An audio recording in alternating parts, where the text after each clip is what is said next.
Bonsoir à tous, le film que vous venez de voir est, comme le précise l'avertissement du générique, une fiction inspirée d'un événement connu et largement médiatisé. Vous y avez forcément reconnu au moins deux protagonistes, le tueur en série Patrice Allègre et l'ancien président du CSA et ancien maire de Toulouse, Dominique Baudis. Nous sommes réunis ce soir pour aller un peu plus loin, pas question de refaire l'enquête. Il y a déjà eu un non-lieu confirmé en appel, mais vous informer de ce que nous connaissons finalement le mieux, le métier de journaliste.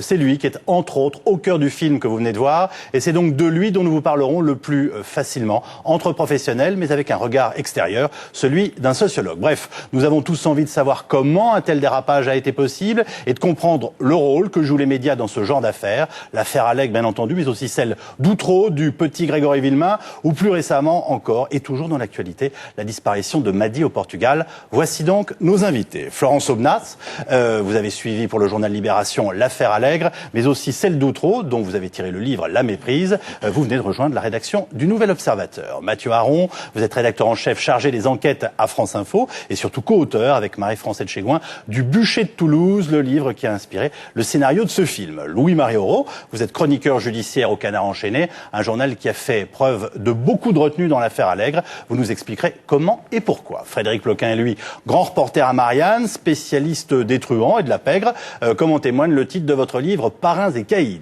Dominique Verdeillan, qui est bien entendu chroniqueur judiciaire à la rédaction de France 2. Vous avez suivi tous les dossiers que nous évoquons ce soir. Philippe Turle, lui est britannique, journaliste à la rédaction anglaise de Radio France Internationale. Vous enseignez le journalisme à la Sorbonne. Vous nous parlerez de la presse de votre pays et de son emballement dans la couverture de la disparition de Madeleine McCann au Portugal. Enfin, Gérald Bronner, lui est sociologue, professeur à l'Université de Strasbourg. Vous n'êtes donc pas journaliste, mais un spécialiste de la rumeur. On peut citer votre livre sur la vie et la mort des croyances collectives.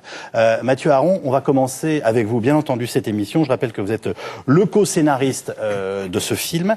À quel moment comprenez-vous que le notable n'est pas coupable? Mais là, dans votre vie de journaliste, quand vous couvrez cette affaire pour France Info. Oui, parce que avant d'écrire le livre et avant de participer au film, effectivement, je l'ai couverte comme journaliste à France Info. Comme tout le monde, au départ, je suis un petit peu empêtré dans cette affaire. Hein. Il faut pas imaginer que dès le premier jour, dès la première semaine, on sait ce qui s'est passé. Simplement, au bout de quelques semaines, c'est-à-dire que l'affaire démarre grosso modo en avril 2003, mai 2003, vers la fin du mois de juin, en contactant un certain nombre d'avocats, en plongeant dans le dossier d'instruction à l'époque, en allant rencontrer Dominique Baudis ou le magistrat qui était en cause, peu à peu, je me suis rendu compte que ce qui était présenté comme des accusations était en fait de fausses accusations. Que peu à peu, aucune des preuves qui avaient été recherchées n'existait. Et donc, je me suis demandé à ce moment-là, mais comment on en est arrivé là? Comment, alors que l'ensemble des journaux présentent à la une deux personnes comme de possibles coupables de faits terribles, parce qu'il faut quand même rappeler qu'ils étaient accusés d'avoir assassiné, violé des femmes, des enfants, qu'ils étaient poursuivis pour actes de torture et de barbarie. Donc, c'était des accusations absolument monstrueuses. Et peu à peu, je me suis dit, mais comment un tel fantasme a-t-il pris corps? Mais ça, c'est pas au tout début. C'est au bout d'un mois et demi. Donc vous dites que vous venez faire votre boulot un peu comme tout le monde, oui, que vous participez de ce qu'on dénonce aujourd'hui après le non-lieu dont j'ai parlé, la confirmation en appel, de l'emballement médiatique, mais qu'à un moment vous dites, mais il y a des choses qui ne vont pas là-dedans, c'est ça? C'est-à-dire qu'au début, et c'est tout le problème de cette affaire, mais comme de beaucoup d'affaires... c'est grâce aux pièces auxquelles vous avez accès? Oui. Honnêtement, oui. Grâce aux gens que j'ai pu voir et grâce aux pièces. Donc vous travaillez notamment sur des procès-verbaux de police? Oui. De gendarmerie, en l'occurrence. De gendarmerie. Sauf que, généralement, un procès-verbal de gendarmerie, j'allais vous dire, ça se remet pas en cause. Enfin, en tout cas, pas comme ça. J'allais vous dire, c'est normalement la vérité en train de s'écrire, en tout cas, la vérité d'une enquête en train de se faire. Alors, deux choses, très simplement.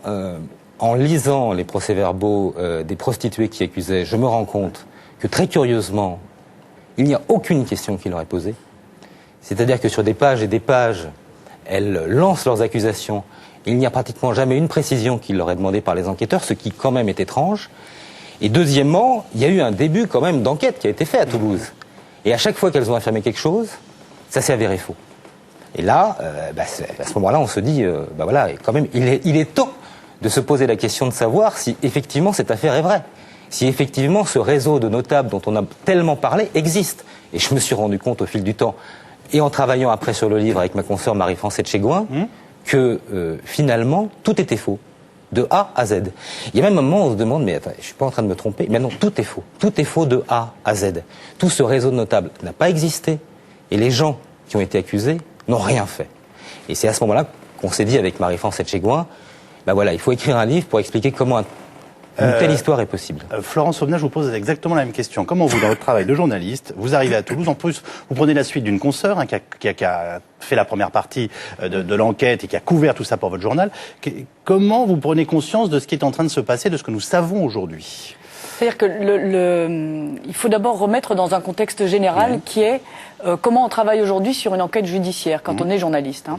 Parce que c'est vrai que dans la presse, on parle souvent, on explique souvent comment les autres se trompent, les enquêteurs, les magistrats, etc. Les journalistes aussi se trompent. Voilà. Donc on est là un peu ici, en tout cas moi, ma démarche ici est d'expliquer comment la presse se trompe aujourd'hui. Donc la façon dont ça se passe aujourd'hui, c'est-à-dire que pendant longtemps dans les affaires judiciaires, on a cherché l'assassin. Et donc on disait, voilà, qu'est-ce qui fait qu'un tel peut être l'assassin? Et il y a eu beaucoup de dérapages, comme l'affaire Grégory que vous évoquiez tout à l'heure, en disant, et ça peut être machin, et ça peut être truc, et chacun faisait sa petite enquête de son côté, il y avait des rivalités entre journalistes, etc. Aujourd'hui, comment on travaille? Et je crois que c'est un phénomène de société plus qu'un phénomène judiciaire, c'est-à-dire qu'on va prendre en compte, non pas des investigations vers un assassin, mais des dépositions de victimes. C'est-à-dire qu'on va écouter la victime, on va dire, alors qu'en dites-vous, une victime supposée ou quelqu'un qui se plaint? Et ça a été la même chose dans l'affaire Outreau, des enfants vont accuser des gens. Heureusement qu'on écoute les victimes. Bien sûr, attendez, mais voilà. Bien sûr. Mais la base de l'enquête judiciaire, et l'enquête va s'appuyer d'abord là-dessus. C'est-à-dire que normalement, en parallèle, on écoute la victime et on fait des investigations, j'allais dire, sonnantes et trébuchantes. C'est-à-dire qu'on va... Du contradictoire. Du contradictoire, on va relever des éléments matériels, on va... oui, il y a des choses qu'on relève, enfin la balistique, enfin vous savez tout ce qui tourne autour de l'enquête, hein, tout ce qui est. On peut appeler des pièces à conviction. Pièces à conviction, toutes ces choses-là. Aujourd'hui, on part de ce que disent les victimes et ça devient l'élément émotif d'un dossier. Et alors, quand on parle d'émotion dans une affaire judiciaire, on a déjà en général passé une ligne rouge. Hein. Donc c'est vrai que on est là quand on a sorti les mouchoirs, on a un peu perdu la raison. Et donc, on se lance dans une enquête qui va être de dire, voilà, les gens disent ça, ils ont beaucoup souffert, etc. Et c'est souvent vrai. Je ne remets pas ça en cause. Parce que j'allais vous dire, Florence Aubenas, c'est aussi l'émotion de la boulangère d'Outreau qui vous permet, vous, de vous dire, mais puisqu'elle est accusée comme ça aujourd'hui, et vu sa réaction, peut-être qu'il faut qu'on remonte le fil à l'envers. C'est que ça marche dans les deux sens, l'émotion. Ça marche dans les deux sens, mais là, on va peut-être rester à la première étape. Oui, je suis d'accord. Pour décrire le balancement ensuite. Parce que c'est un peu ça qui s'est passé dans toutes les affaires récentes. C'est-à-dire que le débordement vient de ça. Vient, je pense, au début, de cette espèce d'empathie avec les victimes qui fait barrage à des investigations plus classique et plus normal. En fait, la presse, qui n'est pas autre chose que le reflet, évidemment, d'une société, à un moment donné, bien sûr. Elle réagit affectivement, émotionnellement. Elle sait très bien aussi que, du coup, ça concerne les lecteurs, les auditeurs, les téléspectateurs, qu'on parle à leur cœur, pas forcément à leur raison, mais que de toute façon, voilà, on est dans quelque chose qui intéresse. Si vous voulez, et c'est vrai, c'est vrai. Dominique Verdeillan. On part d'un a priori aujourd'hui, et effectivement, il n'y a pas que les journalistes, j'allais dire, il y a aussi les politiques. On l'a vu dans certaines affaires, RER par exemple. On considère que la victime a toujours raison. La souffrance déjà fait que on se dit il y a quelque chose derrière. Elle ne peut pas mentir. Donc effectivement, à partir de ce moment-là, il y a un emballement parce que on va employer quelque chose qui est un peu surprenant, mais on manque peut-être de méfiance. On manque peut-être de méfiance vis-à-vis d'une victime parce que elle a un statut particulier. Alors qu'après tout, le terme de victime, il est un peu impropre. Elle est partie civile, elle est plaignante, elle n'est victime qu'une fois que la justice a décidé que, effectivement, si vous voulez, elle était dans cette situation. Juste une chose, vous avez fait mention de l'affaire du RER. Alors, comme il y en a eu plusieurs, à laquelle faisiez-vous directement allusion? Cette femme qui avait dit simplement j'ai été agressée dans le RER. Non, elle a surtout dit que c'était une agression antisémite. RERD. Et une agression antisémite. C'est ce qui en fait tout le caractère. Et à partir de ce moment-là, il y a un emballement médiatique, évidemment, mais surtout un emballement politique. Rappelons-nous qu'à l'époque, les hommes politiques ont rendu hommage à cette femme, etc. Tout ça était faux. Je reste encore dans, je dirais, les prémices du moment où certains se rendent compte ou pas de ce qui se passe dans l'affaire Allègre. Louis-Marie Auroux, on pourrait dire que, alors évidemment, c'est facile aujourd'hui d'analyser tout ça, mais est-ce que vous vous dites à un moment, ça part dans tous les sens, notre profession, là, on est tous en train de devenir dingue, ou en tout cas, il y a quelque chose, il y a une machine qui s'emballe, tout le monde raconte n'importe quoi. Et si oui, sur la foi de quoi ? On se dit qu'on part de travers, d'abord parce que le feuilleton est trop beau. Je veux dire, il y a quand même des limites. Quand vous avez une soupière dans laquelle vous avez du sexe, du fric, des notables, avec des rebondissements sans arrêt, à chaque fois on monte d'un cran, on dirait que c'est une construction. Eh bien, on dirait pas que c'était une construction. Alors, au début, on le sait pas, et on est obligé d'être un peu prudent, parce que on n'a pas non plus la vérité infuse, et on lit dans des tas de gazettes, on regarde à la télévision, on dit il y a un scandale épouvantable, etc. On regarde tout ça. Bon, le Canard enchaîné n'est pas spécialiste des faits divers, mais bon, comme il y a autour de ça un scandale politique aussi. Possiblement, on s'y intéresse. Ça veut dire que vous avez démarré un peu plus tard, parce qu'au départ c'est un fait divers, et qu'il faut qu'il y ait des noms de responsables politiques qui soient cités, en gros, pour que vous y alliez. Oui. Donc du coup, en gros, quoi, vous avez un peu plus de recul pour démarrer. On a un peu plus de recul parce qu'on n'est pas exactement dans la marmite. Moi, j'ai le sentiment quand même que assez vite, il y a un certain nombre de sonnettes qui auraient dû se déclencher. Vous pensez à quoi ?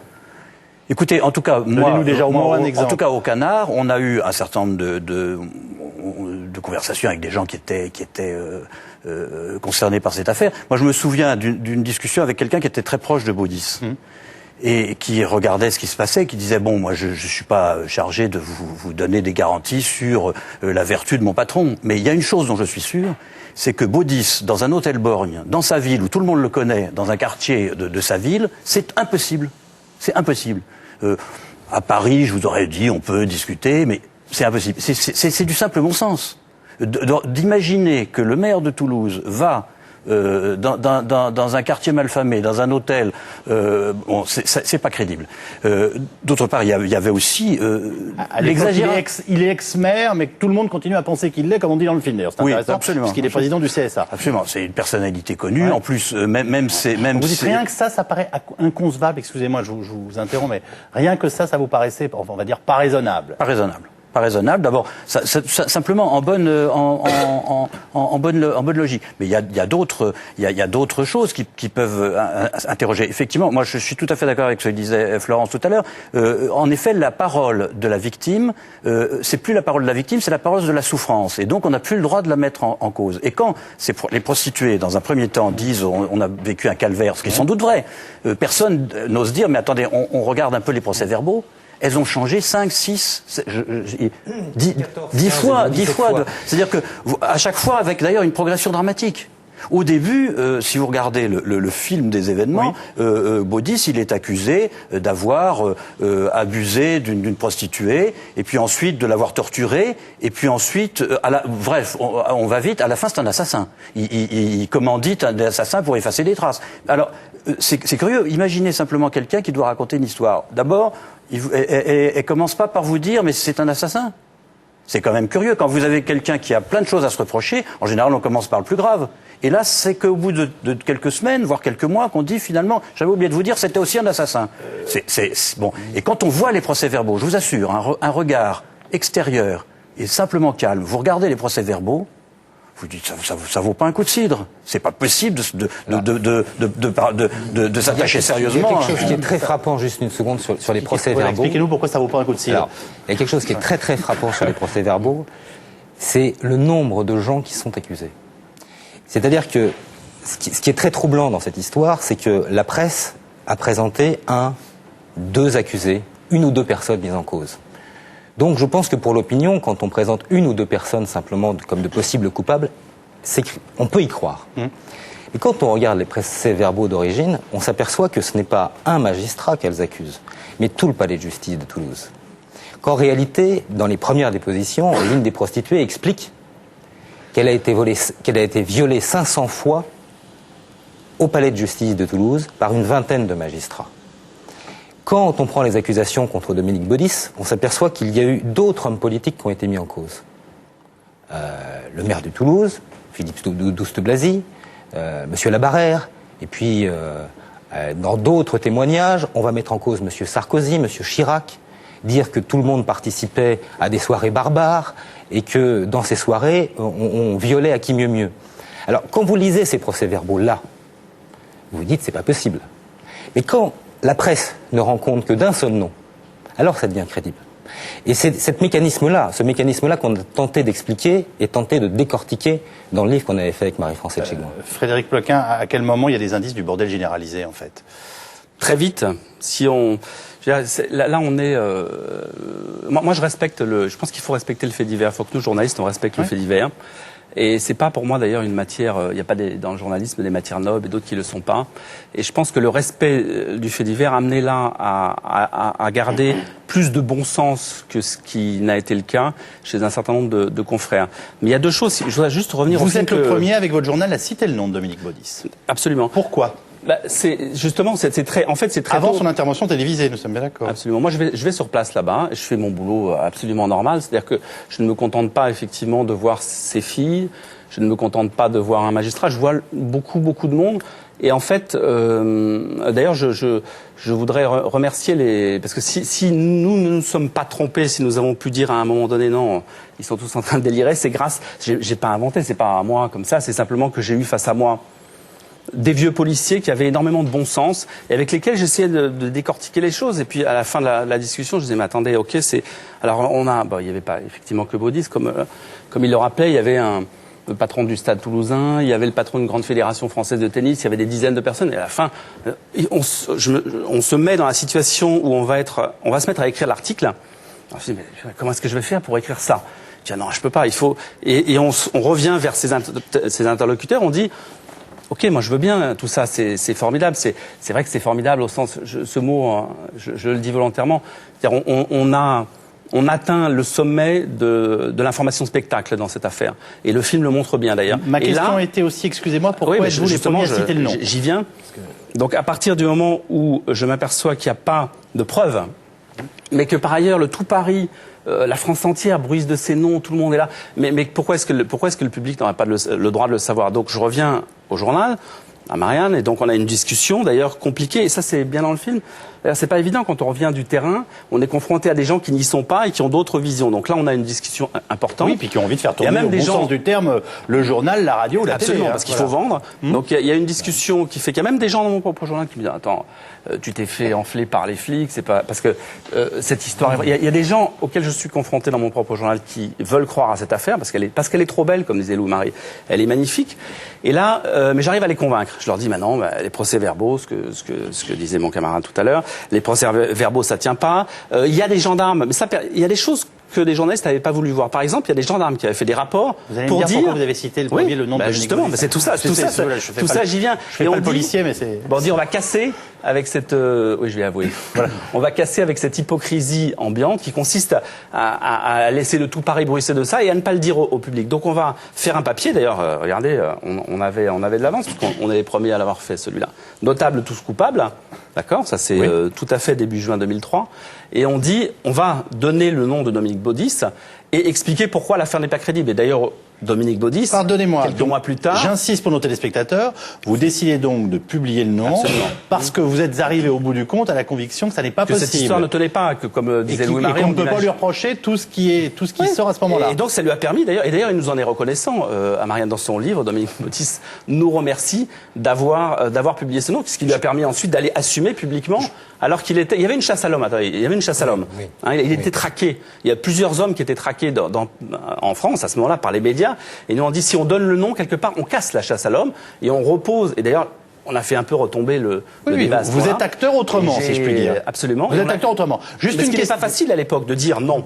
Et c'est pour ça que d'ailleurs, à l'époque, il était traqué aussi. Il faut se souvenir aussi qu'il y avait à l'autre bout, dans Paris et autres lieux, il y avait des gens qui vous susurraient à l'oreille. Vous savez, il y a un truc sérieux. D'ailleurs, il y a des rapports de police il y avait des langues de vipères qui alimentaient la chaudière aussi de l'autre côté et qui faisaient que dans les rédactions parisiennes quotidienne, vous aviez d'un côté les gens qui étaient sur place et qui apportaient des informations, et puis vous aviez les rédacteurs en chef qui, eux, à Paris, avaient vu un tel qui est très bien informé, qui me dit que... Et il y avait une sorte de feu croisé. Et alors là bien entendu, là, il y a une intention politique. Là, c'est pas du tout neutre. Mais il faut savoir que ça marchait des deux côtés. Il y avait deux alimentations de la chaudière. Il y avait celle de Toulouse et il y avait celle de Paris. Je voudrais qu'on s'arrête un instant sur les débats au sein de vos rédactions. On essaye aussi ce soir d'expliquer à nos téléspectateurs, je l'ai dit au début de cette émission, comment fonctionne le travail de journaliste, avec la hiérarchie, avec les différents niveaux de responsabilité. Donc, est-ce qu'il y avait réellement des débats dans vos rédactions à l'époque?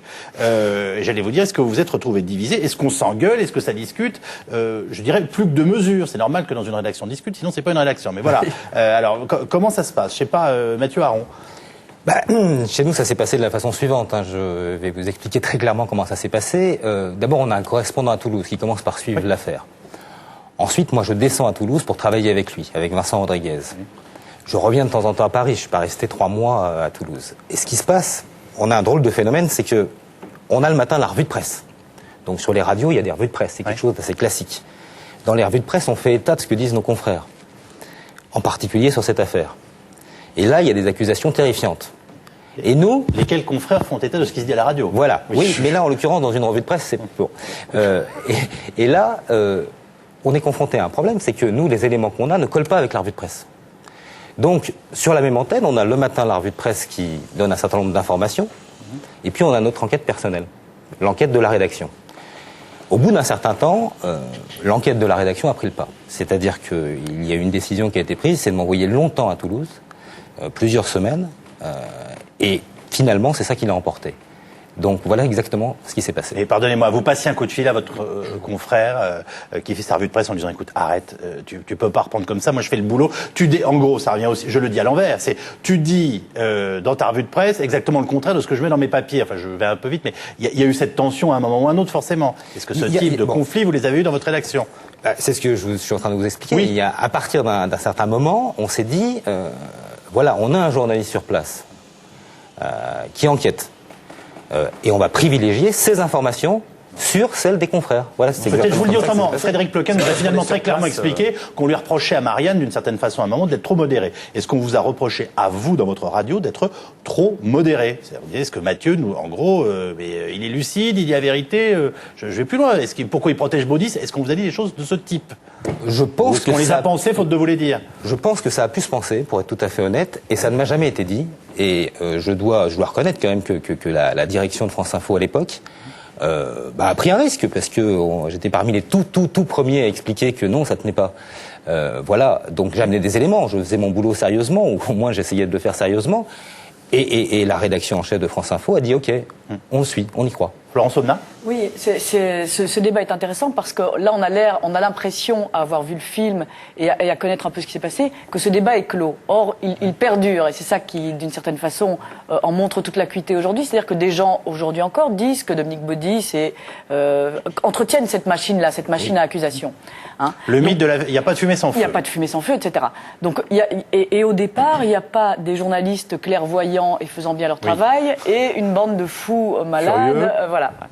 Au début, pourquoi certains journalistes, dont certains extrêmement talentueux, y croient, tout en faisant leur travail normalement, c'est qu'il y a quand même la coïncidence de 3 choses. La première, c'est que, normalement, dans une enquête, il y a un gendarme qui recueille le PV de cette femme et qui est très ému. Et on le saurait à moins, c'est effectivement quelqu'un qui a souffert, qui visiblement s'est fait tabasser par des gens, etc. Donc il y a un vécu de souffrance sociale, en tout cas, qui est très émouvant et qui émeut, en tout cas, ce gendarme-là. Qui émeut l'enquêteur. Qui émeut l'enquêteur. Il en fait part au juge d'instruction. Et le juge d'instruction est ému également. Un juge d'instruction et un gendarme sont censés se contrôler l'un l'autre. Là, à la place de se contrôler, ils sont d'accord. Donc ils ne se contrôlent pas. Ils font équipe dans une même... vous voyez, ils ne se tempèrent pas. Exactement. Et là-dessus, ces jeunes femmes prennent des avocats. Ils prennent des avocats qui sont des gens très reconnus à Toulouse, des avocats, vous savez, des ténors du barreau, des gens sérieux. C'est pas des rigolos. Oui. Et ces gens sérieux disent aussi, ces femmes ont beaucoup vécu, c'est terrible ce qu'elles disent, elles sont tout à fait crédibles. Donc on a là 3 personnes qui sont censées faire garde-fou sur une enquête et qui, au lieu de faire garde-fou, font une espèce de complot du bon cœur face à des femmes qui ont beaucoup souffert, et c'est vrai, mais que du coup, au nom de cette souffrance, on va prendre tout ce qu'elles disent comme une vérité judiciaire. Ce n'est pas une vérité judiciaire, c'est une vérité de souffrance sociale. Et donc, dans cette transcription, tout un tas de journalistes vont dire, bah, regardez, moi j'ai appelé le gendarme, il dit la même chose que le juge, qui dit la même chose que l'avocat. Et là-dessus, je vais rencontrer la fille, c'est terrible, elle n'a plus qu'une dent dans la bouche, c'est affreux, elle s'est fait cogner, elle est pleine de cicatrices, etc. Et c'est vrai. Et c'est en vertu de ça qu'au départ, tout un tas de gens foncent bien en tête. Ça, plus le fantasme. Le fantasme, l'entretien après. Non, des gens de là-haut qui se livrent à des partouzes. Normalement, c'est un fantasme prégnant. Pour être tout à fait honnête, quand un journaliste appelle 3 personnes de sources différentes dans une enquête et les croise, et que ces 3 personnes disent la même chose, et qu'il rencontre ensuite celle qui donne ces accusations, celle au pluriel. Et qu'entre-temps, il se fait engueuler par son rédacteur en chef en disant pourquoi tu m'expliques le contraire de tout ce que tes confrères écrivent. On peut le concevoir, en tout cas l'expliquer. Et c'est ça que je trouve intéressant. C'est-à-dire qu'il ne s'agit pas là de dire qu'il y a des bons et des méchants, il s'agit d'expliquer comment on travaille. Voilà. Dominique Verdeillan, et ensuite on va parler aussi du phénomène de la rumeur. C'est comment elle s'est nourrie, comment elle s'est remplie avec Gérald Bronner. Mais vous vouliez intervenir, Dominique? Oui, parce qu'il y a 2 choses qu'il faut dire. D'une part, je crois que à chaque fois qu'éclate une affaire, ou qu'une affaire grossit, les journalistes et rédactions se posent une question. Est-ce que j'en parle ou est-ce que je n'en parle pas? Oui, c'est vrai que c'est la première question. C'est la première question. Or là, il y a, j'allais dire, une vérité judiciaire. Il y a une information judiciaire, Florence l'a dit, il y a des gendarmes, il y a un procureur aussi qui communique beaucoup. Et c'est vrai que nous sommes, en quelque sorte, dans un piège qui consiste à dire, mais à partir du moment où les gendarmes grattent, à partir du moment où on va faire des fouilles, on a vu la même chose sur Outreau, on a vu la même chose sur Dutroux, c'est qu'il y a quelque chose. Donc, journalistiquement, on est obligé d'accompagner cette actualité judiciaire. Quelquefois, on la précède, quelquefois, on dépasse la ligne jaune, d'accord ? Mais on ne peut pas rester sous silence. Ce que vous nous dites là, c'est qu'appliquer au cas qui nous préoccupe et nous réunit ce soir, même si on va aborder d'autres affaires, ne pas parler, c'était protéger le notable d'une façon. C'est protéger le notable, c'est se dire aussi pourquoi alors France Info en parle, mais pourquoi Antenne 2, France 2 n'en parle pas. Donc voilà, il y a une concurrence d'abord qui existe, il faut le dire, entre médias. On l'a dit tout à l'heure, c'est vrai qu'il y a un côté, j'allais dire un peu photocopie, ça s'est dit à la radio, il faut que ça soit dans la presse écrite, à la radio, etc. Bon. Et puis deuxièmement, on se dit, si tel confrère a sorti cette info sur tel dossier, on doit être capable aussi de sortir. Nous aussi, on a des infos. Vous savez, le journaliste d'investigation, c'est une formule.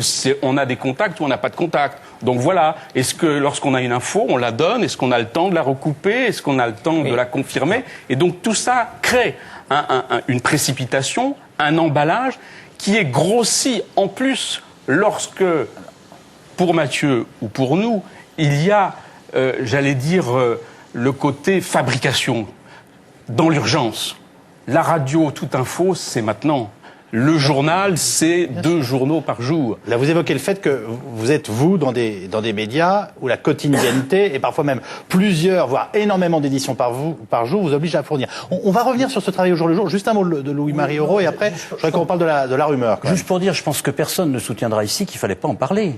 Voilà. Bien sûr. La question n'est pas là. C'est comment on en parle et avec quel élément on en parle, après quelle enquête, après quel recoupement, avec quelle précaution. Parce que au Canard, on en a parlé de cette affaire, mais on en a parlé aussi en disant, attendez, le palais de justice de Toulouse transformé en lupanar, avec la moitié des magistrats compromis, vous y croyez? Voilà, on peut poser la question, on peut la poser comme ça. Et puis après, mais c'est pas notre boulot de dire qu'un tel est coupable, c'est pas non plus notre boulot de dire qu'il est innocent. Non, sauf qu'à partir du moment où on cite un nom, la présomption d'innocence est bafouée. Mais on était obligé d'en parler, je voudrais juste dire une chose. Je suis d'accord. On était obligé d'en parler, parce que si c'était vrai, le nom de quelqu'un, même si c'est pour préciser qu'il est en garde à vue, même mis en examen, on peut considérer que médiatiquement la présomption d'innocence est atteinte. Terminez ce que vous vouliez dire. Je dis, admettez que cette histoire était vraie. Je veux dire, c'était quand même une hypothèse à l'époque qui était dans l'air. Eh bien, on pouvait pas décider de ne pas en parler. Mais je voudrais pas que les gens croient, les téléspectateurs croient qu'à chaque fois c'est pareil. Il y a eu quand même des dérapages extraordinaires dans cette affaire. Et on le voit bien d'ailleurs dans le téléfilm, notamment lorsqu'il y a de l'argent qui rentre en jeu. Moi, j'ai une règle, et je pense que Louis-Marie ou Florence confirmera. Je veux dire, j'ai une règle, on n'achète pas une information, parce qu'à partir du moment où on achète une information, on en a pour son argent. Et ça, c'est bien que le film le montre dans cette affaire. Il y a des médias qui ont dérapé, qui ont mis de l'argent sur l'annonce, c'est extrêmement important. Il ne faut pas que les gens croient que ça se passe je vous promets qu'on y revient. Il y a eu de l'argent qui a été mis sur la table. Oui. Et ça, évidemment, derrière, je veux dire, c'est la porte ouverte à absolument tous les abus. On y revient parce que ça, on va dire que ça revient aux pratiques journalistiques ordinaires ou extraordinaires. Et en l'occurrence, celle que vous venez de citer, on espère qu'elle soit extraordinaire. Un instant. Gérald Bronner, alors vous, la rumeur, c'est votre boulot. Enfin, entre autres, en tant que sociologue. Moi, je voudrais savoir simplement comment vous observez les mécanismes d'une rumeur comme celle-là. Qu'est-ce qu'elle vous inspire quand vous devez soulever le capot et regarder le moteur? Ce qui me semble fascinant d'abord dans cette histoire, c'est qu'en effet, quand on voit le terme de l'histoire, ça semble totalement déraisonnable, fou, qu'une communauté de journalistes, peut-être majoritairement ou pas, que l'opinion publique ait pu basculer vers cette croyance invraisemblable. Mais quand on soulève le capot, justement, ce que je trouve fascinant, c'est que cette croyance qui semble être irrationnelle est en fait la conséquence de petites raisons, de petites croyances qui sont raisonnables, en fait, et qui, s'additionnant les unes les autres, forment un monstre. C'est comme un escalier, si vous voulez, dont les premières marches sont toutes petites. On s'aperçoit pas qu'on est en train de le gravir. Et puis, quand on a monté un certain nombre d'étages, on est là où on est. Et si on nous regarde de l'extérieur, on se dit, c'est un fou de croire ça. Je crois pas du tout que les gens étaient fous et je crois pas du tout à la question de la psychose collective. Je pense qu'il y avait un certain nombre de raisons. Alors, effectivement, on peut trouver... Lesquelles ? Par exemple, comme souvent dans la rumeur commence sur le constat d'une situation énigmatique. Il y a un certain nombre d'énigmes dans cette affaire. Par exemple, un trou, je crois que c'est mentionné dans le téléfilm, un trou, je dirais, dans la biographie criminelle de Allègre de cette année. S'il a tué avant, il a tué après, on peut se poser la question légitimement, n'est-il pas possible qu'il ait tué pendant ? Deuxièmement, Allègre a bénéficié, mais ça c'est la coïncidence, a bénéficié de beaucoup de chance. Il a été souvent appréhendé par la police, puis relâché, etc. Bon bref, cela peut sembler tout à fait suspect. Troisièmement, le moins qu'on puisse dire, c'est que certaines enquêtes policières ont été bâclées. Par fainéantise, pas du tout sans doute par complot, mais ça peut être a posteriori interprété comme cela. Et puis quatrièmement, il y a l'apparition, ça c'est aussi une coïncidence, d'un logiciel Anacrime qui est utilisé par un gendarme qui va lui permettre de faire toutes sortes de corrélations et dans son esprit, ces corrélations vont devenir causalité. C'est une erreur de raisonnement, mais c'est pas quelque chose qui est totalement déraisonnable, c'est pas l'attitude d'un psychotique, je veux dire. À quel moment arrive le phénomène du notable et de son utilisation, alors là pour le coup, son alimentation dans la rumeur? Est-ce que c'est si important là, l'histoire du notable? C'est absolument important, évidemment, puisque ça permet de rejoindre un stéréotype qui va permettre à l'histoire de se diffuser socialement, massivement. Pour qu'une histoire soit intéressante, c'est comme une histoire drôle. Si elle n'est pas drôle, vous la racontez pas, elle est mornée. Donc, pour qu'une histoire se diffuse, il faut, par exemple, qu'elle touche des personnalités célèbres. Moi, il y a des rumeurs dans tous les groupes d'amis. Est-ce qu'un tel est fidèle à sa femme, etc. Mais ça n'intéresse personne d'autre que le groupe d'amis. Pour que ça intéresse largement... Oui, mais c'était pas moi qui l'ai choisi, vous savez, comme ça. Pour qu'une histoire intéresse le plus grand nombre, il faut effectivement qu'elle touche des gens qui ont un peu de notoriété. Puis évidemment, l'histoire, je vous apprendrai rien, l'histoire du balai bleu, balai rose autour des notables, etc., est presque aussi ancienne que l'histoire du pouvoir politique en général. Alors... Ce qu'il faut bien voir, c'est que cette histoire n'est pas tombée du ciel comme ça. Ouais. On le voit bien dans les déclarations des deux prostituées. D'abord qu'il y a une concurrence déclarative entre les deux. Et puis on voit bien qu'au départ, il n'est pas du tout question de Baudis, etc. Il est simplement question de Allègre. Allègre intervient pour expliquer, disons, le meurtre d'une prostituée qui, pour l'instant, non élucidé. Et puis, peu à peu, on voit, comme un millefeuille, si vous voulez, le gâteau se construit. Alors, encore une fois, chaque part du gâteau est comestible. C'est l'ensemble du gâteau qui est indigeste. Seulement, c'est facile de le dire aujourd'hui. Oui. Je crois que quand on était enfin, moi, j'y étais pas, en l'occurrence, mais je voudrais me faire l'avocat de la défense. Je pense que quand on était dans le cycle, voilà, de ces arguments, de ces raisons qui arrivaient au jour le jour, il était possible, si on n'était pas vraiment très très scrupuleux, de se laisser un moment embarquer dans le doute. D'autant que, comme vous l'avez dit tout à l'heure, c'était une affaire qui était émotionnellement très forte, oui. Avec des accusations extrêmement graves. Et si c'était vrai tout à coup? Vous savez, il y a des moments sociaux où la suspicion est de mauvais goût. Je vais vous raconter une histoire qui est arrivée suite aux attentats du 11 septembre à New York. On a cru, et ça a été écrit dans le très officiel Times, et même Hillary Clinton s'est fait écho de cette histoire, on a cru qu'il y avait des milliers et des milliers d'orphelins des Twin Towers, avec cet argument absurde que, comme il y a à peu près 2 enfants par famille en moyenne. Puisqu'il y avait 3 000, 4 000 morts dans les Twin Towers, alors il y en avait forcément 8 000 ou 10 000 qui erraient peut-être dans le New Jersey, affamés, etc. Pendant des semaines, cette histoire a couru, alors qu'évidemment, un simple raisonnement permet de dire il faut que les deux parents soient morts pour qu'il y ait vraiment des orphelins qui soient en danger. Mais le problème, c'est qu'on n'était pas du tout dans une période de suspicion. Donc on ne pouvait pas, si vous voulez, faire apparaître ce genre de contrat. Vous voulez dire qu'il y a des moments où le doute, et là en l'occurrence, le doute du journaliste est considéré comme suspect? Parce que, en fait, à la limite, on l'estime complice de ce qui s'est passé. Surtout quand il est reporté par un mythe du complot. On voit bien dans cette histoire que le mythe du complot devient ogresque. Il avale tout. Pourquoi Dominique Baudis ne s'est pas représenté à Toulouse? Parce qu'il craignait que cette affaire réapparaisse, etc. Tout devient preuve. Tout fait preuve quand il y a un mythe du complot bien installé. Donc un journaliste qui avait des doutes, il participait au complot dans cette logique-là. Absolument. Non, mais c'est moi je peux témoigner de ça. C'est-à-dire qu'effectivement, avec Marie-France Etchegouin, quand on a fait cette enquête pour ce livre qui est sorti il y a 2 ans. Alors aujourd'hui on parle et 2 ans sont écoulés. Mais il y a 2 ans, Dominique Baudis avait tout juste eu son non-lieu. Et l'état d'esprit n'était pas tout à fait le même. Forcément, à partir du moment où vous mettez en doute, vous êtes complice. Et ce qui est terrible, c'est que face à un fantasme, face à une rumeur que vous venez d'expliquer assez remarquablement, les arguments rationnels ne passent pas. Vous avez beau faire votre enquête, sortir des pièces, expliquer que tel ou tel témoin a dit ça, c'est pas audible. C'est pas audible. Et effectivement, et c'est pour ça qu'on avait fait le livre à l'époque, c'était un travail assez important de compilation de l'ensemble d'un dossier d'instruction, voire de plusieurs dossiers d'instruction. Il nous a fallu 400 pages pour essayer de démonter les mécanismes de la rumeur. Mais combien d'accusations en face? Vous donnez des leçons, c'est pas possible, vous êtes dans un complot, mais finalement il n'y a pas de... Bref, toute une série d'accusations. Parce que quelque part on participait à ce moment-là du complot. Louis-Marie Oraud. Oui. Le secret de l'instruction, il faut en dire un mot, parce que tout le monde parle des procès-verbaux qui circulent, de l'accès qu'on a. Tous les téléspectateurs qui nous suivent depuis le début de cette émission ont compris une chose, c'est que vous avez tous accès en permanence aux pièces du dossier. Alors, je parle sous normalement n'est pas normal. Enfin, je parle sous le contrôle de mes confrères. Le secret de l'instruction, c'est une vaste plaisanterie. C'est une mauvaise farce. Tout le monde parle en réalité. Les avocats, les juges, les magistrats. Mais ils parlent de façon incontrôlée, c'est-à-dire que c'est quand même très difficile d'avoir tout le dossier. On y arrive quelquefois, mais on y arrive en général en bout de course, mais pas au début. Alors ça veut dire quoi ça? Ça veut dire que vous allez avoir différents protagonistes qui nous montrent ce qu'ils ont envie de nous montrer, exactement, ce qu'ils ont intérêt à montrer. Donc quand vous êtes face à un avocat, c'est assez facile, il va vous montrer son client sous le meilleur profil. Mais peut-être qu'il y a un autre procès-verbal qui vous montrera pas, qui dit le contraire. Donc, mais pardonnez-moi, vous avez l'intégralité des pièces? Non, justement. Vous avez des extraits. C'est comme on a des extraits, on a des. C'est comme monter. C'est donné sous le manteau. On photocopie ce qu'on veut. C'est ce que le secret de l'instruction qui est constamment violé, ça crée une sorte de marché noir de l'information. Vous avez, et tout à l'heure on a parlé d'argent, mais la comparaison avec le marché noir va très loin, parce qu'effectivement, quelquefois, il y a de l'argent, mais il y a aussi, je te donne ça, mais c'est juste pour toi, en fait, et on le donne à quelqu'un d'autre. Personne ne contrôle rien. Ce qui fait que chacun se croit dans une position privilégiée, alors qu'il n'est pas forcément du tout.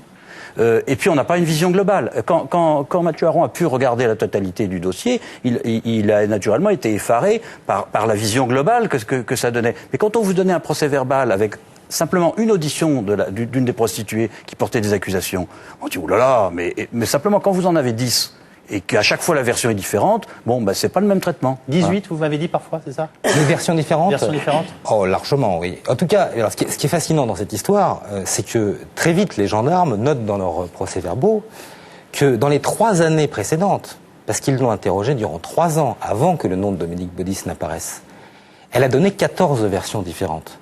Et comme vient de l'expliquer Louis-Marie, c'est la 15e qui va être donnée aux journalistes. La 15e, où effectivement, elle accuse Dominique Baudis, et c'est la meilleure, c'est celle qui est la plus crédible, et c'est celle-là qui va être diffusée.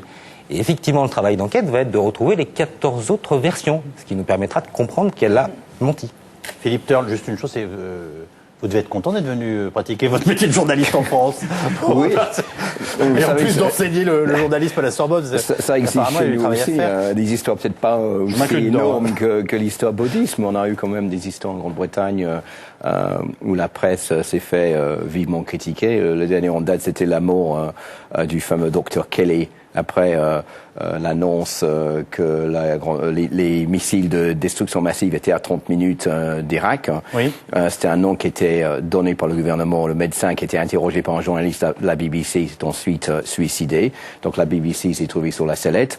Il y a eu des têtes qui ont tombé à cause de cela. Il y a eu aussi... Donc là, il y a mort d'homme. Il y avait mort d'homme. Donc c'est vrai que de connaissance, c'est la dernière fois qu'on a vu ça en Grande-Bretagne arriver à un tel niveau. Mais c'est tout à fait possible que, prenons l'exemple de la situation de Dominique Baudis, un personnage un peu plus fragile que Dominique Baudis qui se trouve acharné par et la presse d'un côté et la justice de l'autre et qui est innocent, est capable aussi de se suicider.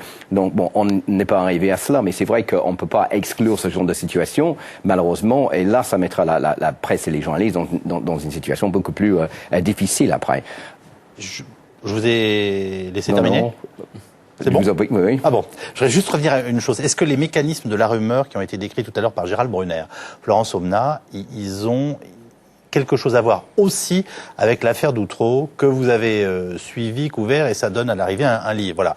Est-ce que ce qu'il nous a décrit dans le mécanisme, et on pourrait même dire la façon, en quelque sorte, on a l'impression qu'à un moment la rumeur se nourrit d'elle-même, c'est-à-dire que ça devient un être vivant. C'est ce que j'ai un petit peu compris aussi dans votre intervention. Est-ce que c'est vrai aussi pour Outreau ? Oui, c'est vrai aussi, et je pense que en fait la rumeur fonctionne. Enfin là, je ne sais pas dans moi ce que j'en ai vu en tout cas dans les affaires judiciaires, au moment où quelqu'un est considéré comme le mal absolu. Oui. C'est-à-dire que à un moment, quand on dit la pédophilie, voilà, il n'y a pas pire, etc., les pédophiles sont des monstres, dresser le bûcher, etc. Ou à un moment, on dit les notables, vous savez, c'était, l'affaire Baudis est arrivée un petit peu en couronnement, j'allais dire. Couronnement évidemment atroce de toute cette vague, les notables truandent tous, ils ont tous des casseroles, voilà, toutes ces choses-là. Et donc à un moment, il y a des gens qui sont désignés en effet comme les méchants du moment. Hein. Et le bagagiste de Roissy, par exemple, qui était accusé d'être terroriste, c'est la même chose. À un moment, au nom du terrorisme, au nom de la lutte contre le terrorisme, qui est une lutte réelle, les terroristes existent, etc., au nom de cette lutte-là, on va prendre un type qui passe par là et sur lequel va se déverser toutes les peurs du moment. Si un bon principe. Ou un bon prétexte. Voilà. Il y a des raisons objectives. Oui. Voilà.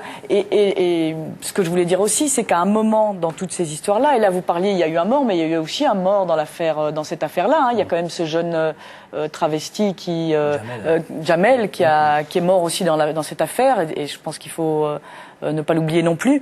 Parce qu'à un moment, on a tous expliqué pourquoi la rumeur, comment elle fonctionne, etc., comment les journalistes ont pu se tromper. Mais il y a un moment aussi où les journalistes, et ça faut le dire très clairement, ont dépassé la ligne rouge. Il y a beaucoup d'explications, mais il y a aussi un petit pas de trop qui fait qu'on est tous sortis, et je me mets dans cette collectivité, hein, même si je n'ai pas couvert l'affaire à ce moment-là. On a fait un petit pas de trop qui a fait qu'on a conduit ce jeune homme au suicide, j'en suis sûr, ou en tout cas à une mort. Parce que, si vous voulez, à un moment, tout le monde cherche son témoin. Hein, tous les journalistes sont comme des fous en train de dire... Alors, vous savez, les conversations de bistrot entre journalistes, c'est comme, voilà, les carabins au moment d'une opération. Et toi, tu as qui comme témoin ? Et moi, j'ai un tel. Et machine, elle est bonne ou pas bonne. Enfin, bonne comme témoin, évidemment.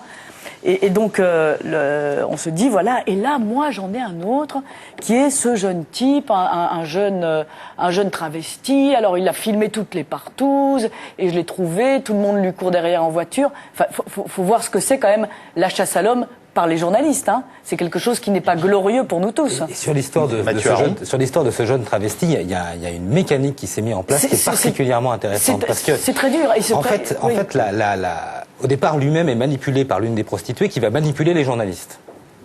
Et il va se passer quelque chose d'assez fascinant, c'est que le travesti va d'abord être entendu par des journalistes qui vont quand même se rendre compte que c'est pas très crédible. Mais ils sont embêtés, en réalité, parce qu'ils ont une partie du témoignage qui tient. Là, il accuse Baudis. Bon, quand il dit qu'il est le fils de Michael Jackson caché et que il accuse la moitié de la classe politique, ça tient pas. Mais on a quand même un très bon client. Et alors, pour pouvoir diffuser, à mon sens, sur les antennes, ce jeune travesti, on va l'envoyer chez les gendarmes. Les gendarmes vont le recevoir et vont prendre un procès verbal. Oui. Et après, sur les antennes, on va dire, puisqu'il est en ce moment entendu par les gendarmes, c'est donc que ça doit être un témoin sérieux, ou au moins un témoin qu'on va peut-être prendre au sérieux. Et donc, on va diffuser l'interview. C'est couvert. Et les gendarmes, qui vont se rendre compte quand même relativement vite que ce n'est pas un témoin sérieux, vont être coincés. Puisque les télévisions en parlent, on ne peut pas arrêter notre enquête. Donc on va aller fouiller dans les endroits où nous a indiqué ce monsieur. Quelquefois la justice ou les gendarmes manipulent les journalistes, mais quelquefois c'est les journalistes qui manipulent la justice pour pouvoir crédibiliser une information qui a de l'allure, qui va faire. On atteint des sommets. C'est ce que j'appelle. Mais l'affaire Baudis, on a atteint quand même des sommets. On est rarement allé aussi loin dans la catastrophe, dans le désastre médiatique. Ce qu'il vient raconter, c'est un summum dans l'information spectacle, c'est-à-dire que on va créer du spectacle pour alimenter la rumeur et le fantasme. On est effectivement dans le summum de l'instruction qui crée ce témoin et qui l'amène tout cuit. Donc là, je pense qu'on franchit vraiment la ligne et qu'on est passé du côté de notre travail d'information à celui de fabrication. Soyons juste clairs une seconde sur cette histoire. Soyons juste clairs une seconde sur cette histoire de travesti parce que c'est important. Il est avéré, et la justice a tranché, que ce travesti avait été utilisé par l'une des anciennes prostituées qui, dans l'histoire, a manipulé tout le monde et elle a d'ailleurs été condamnée pour ça à 18 mois de prison ferme. Donc voilà, au départ, il y a une manipulatrice. Il y a une manipulatrice qui va manipuler tout le monde, qui va manipuler les journalistes et les gendarmes, et les journalistes et les gendarmes s'auto-intoxiquant entre eux. C'est ça qui est considérable. Je trouve que cette affaire, on va dire, n'est pas la première. Louis-Marie Aurault disait il y a quelques instants, on est quand même arrivé là, en quelque sorte, à un summum de l'emballement de différents corps de métier et d'auto-intoxication. Parce que là, vous venez d'écrire des auto-intoxications, parfois tout à fait volontaires, enfin voilà, et de manipulation. J'aimerais Dominique Verdeillan, parce que les affaires que je citais en début d'émission, vous en avez sous couvert un certain nombre, notamment en ce qui concerne l'affaire Villemain. Et on a bien compris qu'il y a un moment dans l'affaire Allègre, au minimum, une concurrence très forte entre médias. L'affaire Villemain, il y a une guerre entre radios, ensuite entre journaux. Je me rends pas compte s'il y a une guerre télévisée. Est-ce que vous voulez bien nous raconter ce qui s'est passé? J'allais vous dire, ça, c'est une façon d'aborder la question de quand la presse veut jouer un rôle, c'est-à-dire quand elle est plus qu'une presse d'information. C'est-à-dire que la presse, on l'applique à la Bologne, si je puis dire. N'aime pas le vide. Bon, il faut remplir de la page, il faut remplir des journaux, télévisés, radio. Donc quand arrive le 16 octobre 84, la découverte du petit Grégory, évidemment, on se dit, qu'est-ce qui se passe? Il y a une explication. Et à partir de ce moment-là, qu'est-ce qui s'est passé? Il s'est passé que la justice, l'enquête, a pataugé très rapidement, sans mauvais jeu de mots par rapport à la Vologne. Donc il y a eu une volonté de la presse de dire, on va mener notre propre enquête. Et à partir de ce moment-là, c'est créé, ce qui se crée dans d'autres affaires, après tout ce que vient de raconter Mathieu sur l'affaire Alex, c'est ça, il se crée des clans. Il y a ceux qui considèrent que c'est peut-être la famille Villemain, c'est peut-être Christine, et puis ceux qui pensent que c'est peut-être Bernard Laroche. Et à partir de ce moment-là, il y a une concurrence. Donc c'est vrai qu'au moment de l'affaire Villemain, il y a deux radios périphériques concurrentes et chacune avait pris position. L'une en disant on est plutôt Villemain, l'autre en disant on est plutôt Laroche. Bon, voilà. Alors, mais pardonnez-moi, ça faisait vraiment des équipes qui s'affrontaient sur le terrain. Ça veut dire qu'il y en avait qui mangeaient dans un troquet et l'autre dans l'autre. Mais bien sûr, puisque un gars qui allait dîner avec les uns le lendemain, on lui disait mais t'es allé avec les autres hier soir. Enfin, est-ce que ça vous le viviez au jour le jour? Oui, bien sûr, puisque à l'époque même l'avocat de la famille Villemain va être conseillé par la journaliste d'Europe. Donc il y a une espèce de, j'allais dire presque de connivence qui est quand même pose problème entre des journalistes et des protagonistes de l'affaire. On choisit son camp, on se dit, c'est ce qu'on redisait tout à l'heure un petit peu, elle est victime, donc elle a forcément raison, donc on se rapproche d'elle. Ou il est victime, bien qu'il soit accusé, on se rapproche de lui. Donc voilà, il y a des moments où il y a des comportements de journalistes qui ne sont plus rationnels. Parce que le comportement du journaliste sur le terrain, il est de dire ce qui se passe. Mais encore une fois, je le répète, quand il y a un certain vide judiciaire, parce que le point commun entre l'affaire Grégory, l'affaire Allègre, l'affaire Outreau, c'est le silence radio de l'institution judiciaire. Personne ne parle. Personne à aucun moment. Quand je dis silence, je veux dire par là qu'il y a des informations souterraines, il y a de la manipulation. Oui.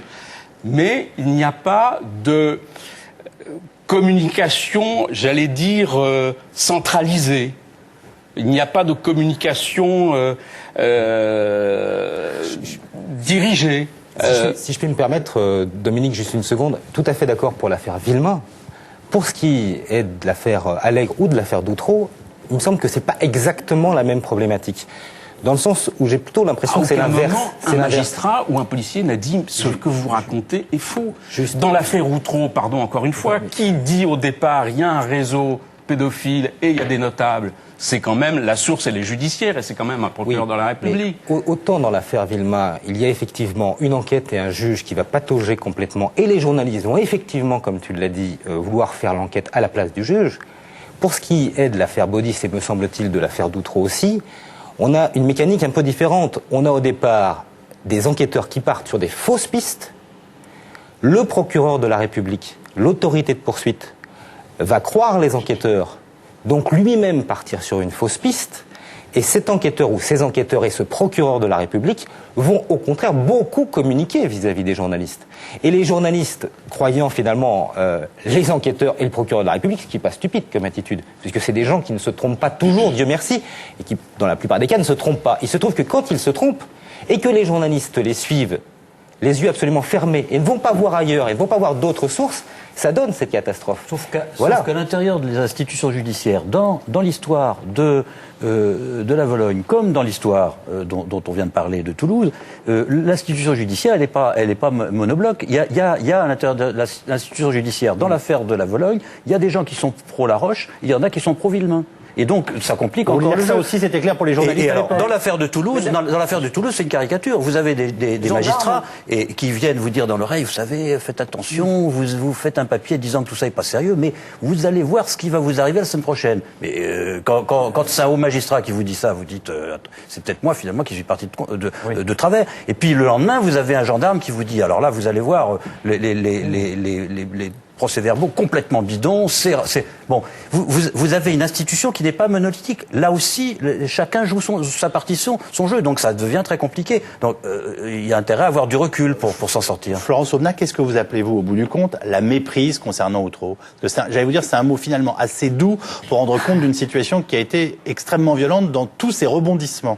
Ce que j'appelle la méprise est précisément cet a priori de départ, cette erreur de départ, qui est de dire, ou une société dans son entièreté, c'est-à-dire on a beaucoup parlé du magistrat pour Outreau, mais il n'y a pas que lui, il y a eu la presse, il y a eu les etc. On ne va pas refaire tout le monde. S'instaure un peu chevalier blanc d'une cause, en se disant, voilà, on est là tous soudés contre l'ennemi suprême du moment qui est la pédophilie, et nous avons là des jeunes enfants, souffrants, parce qu'ils sont tous souffrants, qui accusent des adultes, de plus en plus d'adultes, et au nom de cette souffrance, on va les croire et partir derrière eux. Et cette méprise-là, qui est un complot au nom, c'est ça de bien faire, tout le monde veut bien faire. On a toujours tendance dans des affaires judiciaires à se dire, si on accuse des gens à tort, c'est parce qu'il y a d'odieux manipulateurs. Vous savez, en France, on vit un peu sur le mythe, qui n'est pas un mythe, mais sur cette espèce de souvenir de l'affaire Dreyfus. Qui est de dire, voilà, il y avait un ensemble d'une institution qui s'est liguée contre un malheureux. Oui, puis il y a des causes justes qui méritent d'être défendues et pour cela peut-être d'outrepasser certaines lignes. Voilà. Et donc, au nom de ça... Mais là, il n'y a pas de... Dans cette affaire-là, il n'y a pas un complot d'une institution contre quelqu'un. Il n'y a pas de complot du tout. Il y a une cause que tout le monde veut défendre parce qu'elle fait de la peine à tout le monde à un moment et vis-à-vis de laquelle tout le monde va se liguer. Et c'est ça que j'appelle la méprise. C'est inquiétant ce que vous décrivez, parce que ça veut dire qu'une cause juste, qui était celle finalement de la défense des enfants et des enfants victimes, devient un moment à l'origine d'une erreur judiciaire monstrueuse. Bien sûr, mais il y a une histoire qui est assez symptomatique en Argentine, quand évidemment il y a eu des gens qui ont envahi la pointe tout à fait Ushuaia, la pointe de l'Argentine. Il y a eu deux types de gens qui ont voulu l'envahir. Et donc il y a ceux très cruels qui ont dit, voilà, on va venir les armes à la main, couper la tête à tout le monde et s'installer là et devenir des conquistadors classiques. Et une autre partie qui ont attaqué par l'autre flanc, on dit, voilà, nous pas du tout, on vient parce qu'on veut les civiliser, on veut les aider, on veut leur apprendre notre religion, on veut les soigner et bien les nourrir. Eh bien, figurez-vous, la tribu qui a attaqué ceux qui voulaient couper la tête à tout le monde, il y a eu beaucoup de survivants. L'autre a été entièrement décimé. Et je crois qu'il n'y a pas pire ennemis que ceux qui viennent pour vous sauver. C'est-à-dire que au nom du bon cœur, au nom d'aider les autres, finalement, c'est ça qui Parce que qu'est-ce que vous allez dire contre quelqu'un qui dit bah, monsieur, je lutte contre la pédophilie. Qu'est-ce que vous allez dire? Mais oui, mais attendez, c'est pas pour autant que les enfants disent une chose ou une autre. Et c'est vrai que écouter les enfants est une chose importante aujourd'hui. Si vous voulez, vous êtes là englué. Regardez-moi comment j'essaie de vous l'expliquer, tout embarrassé moi-même de vous dire. Non, c'est ce que nous disait Gérald Bronner tout à l'heure. Il y a un moment où le doute est suspect. Le doute est suspect. C'est ça. Et le doute est normalement la matière première du journaliste. Et de dire aujourd'hui ne pas écouter des enfants, c'est terrible. Voilà, j'imagine déjà les courriers de lecteurs que je vais recevoir demain. Or, vous voyez, on est là pris dans des pièges dans lesquels on se débat encore aujourd'hui. Et certainement, et c'est ce qui fait que ces affaires se renouvelleront éternellement. Est-ce que ça veut dire, pardonnez-moi, je vous redonne la parole, mais est-ce que ça veut dire que vous, par exemple, en tant que journaliste, et essayant de couvrir et de comprendre ce qui se passe à Outreau, vous vous trouvez confronté parfois avec, par exemple, les associations de défense des enfants et des victimes, qui vous, généralement souvent des femmes, qui vous disent à vous, journalistes femmes, pardonnez-moi de l'aborder par cet angle-là, et qui vous disent, mais vous vous rendez compte de ce que vous dites? Exactement. En gros, créer sur vous une pression morale, j'allais dire, de bonne foi pour aboutir à des choses qui ne le sont pas. Mais bien sûr, et vous imaginez, vous, quand vous assistez à ce procès, et que tout à coup vous vous rendez compte que vous êtes là face à une erreur judiciaire majeure, que vous dites, il n'y a pas un tel, mais machin non plus. Vous dites, mais il n'y a pas les 13. Vous dites, est-ce que je suis folle? Qu'est-ce qui s'est passé? Et là, vous êtes seul dans votre chambre d'hôtel, avec le téléphone, il faut appeler la rédaction, et vous dites, bon, maintenant je vais écrire un papier en disant, si ça se trouve, ces gens sont tous innocents. Et vous dites, et si je me trompe? Et si demain on met en liberté un type qui était bien un pédophile? Et qui, moi, pauvre journaliste, dans mon truc, au nom d'une erreur judiciaire, de machin, de truc, j'en mets un dehors. Je vais faire campagne pour l'un des 13. Et l'un des 13, finalement, aujourd'hui encore, quand on travaille sur une affaire comme ça, aujourd'hui encore, des fois je me réveille, je me dis, et s'il y en avait un? Alors, bien évidemment, là, je vous parle de quelque chose d'abstrait, et je suis intimement persuadé que ce n'est pas le cas. Bien sûr. Mais là, on est en train de parler, comme un journaliste se trompe, etc., comme s'il y avait des grandes voies faciles à trouver. Mais aujourd'hui aussi, et je suis sûr que mes confrères qui ont beaucoup plus travaillé que moi sur Baudis se disent exactement ça, se disent, voilà, on a essayé de tirer au clair ce qui s'est passé, de démonter les mécanismes qui ont fait que tout le monde s'est trompé. Et si, parmi ces gens, on remettait dehors quelqu'un qui va torturer une fille? Et c'est quelque chose voilà, et c'est ce qui fait que ces affaires sont difficiles à gérer, et au-delà de la rumeur, au-delà des fantasmes, au-delà des PV truandés ou pas truandés, qui fait que tout le monde marche aussi sur des œufs. Sur les affaires les plus anciennes, comme celle notamment de l'affaire Grégory-Villemain, est-ce que ça laisse des traces qui perdurent dans la profession? J'allais vous dire, est-ce qu'il y a des rivalités qui ont continué, et est-ce que finalement de temps en temps encore, oui, dites-vous, Louis-Marie Aurault? Oui, bien sûr. L'affaire Villemain a laissé beaucoup de traces dans la culture journalistique, parce que ça a été quand même, on ne sait pas très bien d'ailleurs pourquoi c'est parti à ce point, mais tous les journalistes faits diversiers se souviennent de l'affaire Villemain. Et puis ça a été à une comédie de mœurs absolument inouïe, l'affaire Villemain, parce que il faut se souvenir que ça. Vous voyez plutôt l'aspect dramatique, donc s'il y a une côté comédie de mœurs. Non, mais une comédie de mœurs journalistique. Comédie de mœurs journalistique. On a une petite anecdote que le Canard avait racontée à l'époque. Il y a un journaliste qui a eu l'idée de démonter le petit médaillon qui était sur la tombe de Grégory, parce qu'il n'y avait pas de photo de Grégory au début. Alors il l'a démonté, ça tenait par deux vis, et puis il était très content parce que son journal a publié un agrandissement du médaillon. Il y a une suite, il a joué le coup double. C'est-à-dire qu'après, il est allé voir la famille de Villemain, puis il leur a dit, je sais qu'on va vous voulez ça, mais je vais essayer de vous arranger le coup, je vais essayer de le retrouver, parce que je crois qu'il y a un photographe et il leur a rendu. Et du coup, il est devenu copain avec eux, il a eu des scoops. Voilà. Ça, c'était les mœurs journalistiques de l'époque. Et j'en ai d'autres à votre disposition. C'est une chaîne de télévision, non, pardon, c'est un hebdomadaire qui a acheté des jouets, et puis ils les ont apportés à la famille Villemain, et puis ils ont dit, ça serait bien que vous posiez devant la tombe pour montrer les jouets que vous lui auriez offerts s'il avait été encore là. Voilà. C'était ça l'affaire Villemain. C'était plus une débauche de mise en scène journalistique, avec en plus une confrontation de clans, mais on est quand même assez loin de l'affaire Baudis, où là vous avez une manipulation avec des accusations dirigées contre un certain nombre de gens qui à la fin se révèlent complètement fausses. Je termine. Là il y a bien un assassin quand même. Il y a bien un assassin. Grégory, voilà. Le point commun quand même de toutes ces affaires, c'est que même lorsqu'il y a une vérité judiciaire, c'est un non-lieu pour Christine Villemain, un non-lieu pour Dominique Baudis, des acquittements dans l'affaire Outreau, c'est que vous avez encore des gens aujourd'hui, y compris des avocats et des magistrats, qui vous disent « mais c'est vraiment sûr qu'il est innocent, c'est vraiment sûr, il y a quand même des choses dans le dossier ». C'est-à-dire que ce qui est assez hallucinant, c'est qu'alors qu'on devrait considérer que la vérité judiciaire est une vérité. Au nom du peuple français, j'allais dire, eh bien, derrière, il y a toujours, alors je ne sais pas si c'est la rumeur, ou si c'est la calomnie, mais ça court toujours. Alors, excusez-moi, ça pose une question. Je me permets de la poser à Gérald Brunner. Pourquoi la rumeur ne s'éteint jamais, en fait? C'est exactement ce que vous êtes en train de décrire, après qu'on ait passé déjà plus d'une heure, expliquer que, voilà, notamment sur l'affaire qui nous réunit ce soir et sur d'autres, il y a eu des non-lieux, confirmés en appel. Enfin voilà, pourquoi ça ne s'éteint jamais? D'abord, il y a beaucoup de raisons, mais je vais en mentionner deux. Premièrement, elle aura du mal, c'est pas la rumeur, c'est les croyances en général, auront du mal à s'éteindre chez un individu qui a beaucoup donné pour cette croyance, qui s'est socialement engagé, qui a sacrifié une partie de sa, disons, non pas de sa citoyenneté, mais en tout cas de son honneur professionnel, par exemple, etc. À partir du moment où vous avez franchi, repart jamais en arrière. À partir du moment où vous avez franchi, il y a un effet de cliquet. Si vous avez franchi la ligne rouge, vous avez intérêt à ce que ça soit vrai. Et dès lors, vous serez même prêt à dire que la réalité n'est pas la réalité pour ne pas avoir à revenir en arrière. C'est un premier élément. Intéressant, oui. C'est classique. Le deuxième élément qui est plus complexe, on pourrait appeler ça l'effet de millefeuille. C'est-à-dire que, en fait, cette affaire, Allègre, on va l'appeler comme ça, Allègre-Baudis, elle tient sur un très grand nombre d'arguments pour celui qui croit. Tous ces arguments sont fragiles et même faux, disons-le franchement. Mais l'ensemble donne une impression de vérité. C'est vraiment une des caractéristiques du mythe du complot. Si vous prenez les thèses de Thierry Messant, par exemple, sur le 11 septembre qui aurait été fomenté par la CIA, etc., thèse délirante, bien entendu. Oui. Chaque argument est faux, mais l'ensemble donne une impression de vérité. Si vous voulez démentir, il faut faire un travail aussi sérieux que votre collègue et aller voir vraiment argument par argument. Mais qui a les moyens de faire ça? Certainement pas le grand public et certainement pas la majorité des journalistes qui ont autre chose à faire dans l'urgence, etc. Donc il reste une impression favorable à la croyance, aussi délirante soit-elle. Philippe, il faut qu'on réfléchisse davantage à notre métier et aux conséquences de ce genre d'affaires. C'est-à-dire que on lynche collectivement un certain nombre de personnes.